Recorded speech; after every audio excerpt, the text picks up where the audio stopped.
kita menghitung tegangan isolasi dengan menggunakan insulation tester.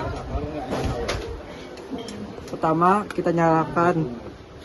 Caranya ditekan, putar ke kanan.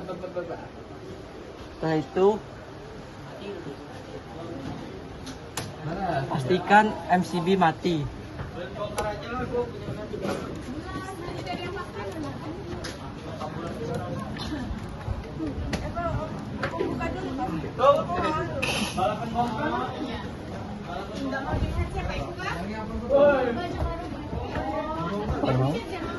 Bisa itu. Sudah kan?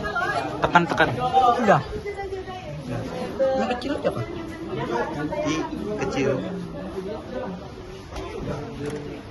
Sekian dari saya. Wassalamualaikum warahmatullahi wabarakatuh.